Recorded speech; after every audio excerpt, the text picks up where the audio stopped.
नवंबर 1992। पुरानी दिल्ली की एक सड़क पर अंशु गुप्ता की मुलाकात हुई हबीब से। हबीब एक लाश ढोने वाला था। हर साल सैकड़ों लोग दिल्ली की ठिठुरती सर्दी और चिलचिलाती गर्मी से जूझते हुए दम तोड़ देते हैं।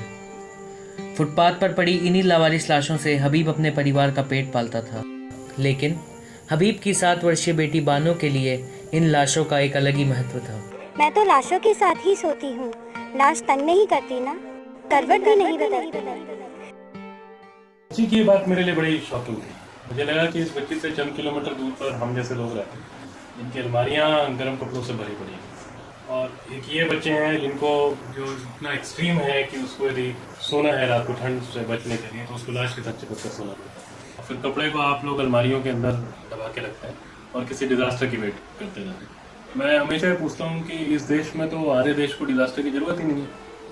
आने वाले कुछ सालों में अंशु ने महसूस किया कि रोटी, कपड़ा और मकान, जो कि हर एक इंसान की ज़रूरत है, उसमें से कपड़ों की अहमियत को हम कितना नज़रअंदाज कर देते हैं। तभी अंशु ने सोचा, क्यों ना एक गूंज दी जाए। 1998 में अंशु ने अपने ही घर के 2 कमरों से गूंज की शुरुआत की। बहुत ही छोटे लेवल पर गूंज की शुरुआत हुई थी 1998 में, जब हमने अपनी अलमारियों से ऐसे कपड़े निकाले थे जो हमने पिछले लगभग 3 साल से यूज़ नहीं करे थे। और हमने पाया कि करीब 67 कपड़े हमारी अलमारियों में थे। तो उससे कहीं ना कहीं बुनियाद पड़ी गूंज की। वस्त्रदान की सफलता के बाद गूंज ने कई नए कार्यक्रम शुरू किए। इन सभी कार्यक्रमों का एक ही लक्ष्य था, रीयूज। देखिए, समाज के 2 इकोनॉमिक पार्ट हैं। एक वो है जिनके पास बहुत कुछ है, एक वो है जिनके पास बिल्कुल कुछ नहीं है। तो हम ये मान के चलते हैं कि जो बहुत कुछ वाला जो समाज है, उसका जो अंडर यूटिलाइज मटीरियल है, वो एक बहुत बड़ा रिसोर्स बन सकता है दूसरे समाज के। जब दक्षिणी भारत में सुनामी आई तो गूंज ने अपनी कार्य प्रणाली को और तेज कर दिया। अचानक हमने ये देखा कि जहाँ हर नुक्कड़ पर कोई ना कोई आदमी रिलीफ इकट्ठा कर रहा है, कोई ना कोई संस्था इस काम में लगी हुई है। लोग 30-30, 40-40 किलोमीटर से उठ के हमारे पास आते थे सामान देने के लिए। आई थिंक ये मौका था जब हमें लगा कि अब जो है गूंज का कहीं ना कहीं एक पैर जो है वो जम चुके हैं और उसकी गूंज है, फैल रही है। गूंज की सफलता का यही कारण है, अंशु के सधे हुए प्रिंसिपल्स और काम करने का सुलझा हुआ तरीका। दिल्ली और कुछ शहरों में हमारे तमाम कलेक्शन सेंटर्स हैं जो वॉलंटियर्स के घर हैं। उसमें लोग लगातार सामान देते हैं और ये सारा सामान हमारे सेंट्रल गोडाउन्स में आता है और वहाँ रिगरस सॉर्टिंग के थ्रू निकलता है। उसमें देखा जाता है कि कौन सा कपड़ा किसके लिए ज़रूरी है, सिलना है, धोना है, वो गांव के लिए अच्छा है भी कि नहीं है। और उस पूरे प्रोसेस के बाद उसकी एक पैकिंग की जाती है और फिर हम लोग इसको डिफरेंट ट्रांसपोर्ट मोड के थ्रू दूर दराज के गाँवों में भेजते हैं। महिलाओं का एक बहुत ही इग्नोर्ड इशू रहा है सैनिटरी नैपकिन का इशू।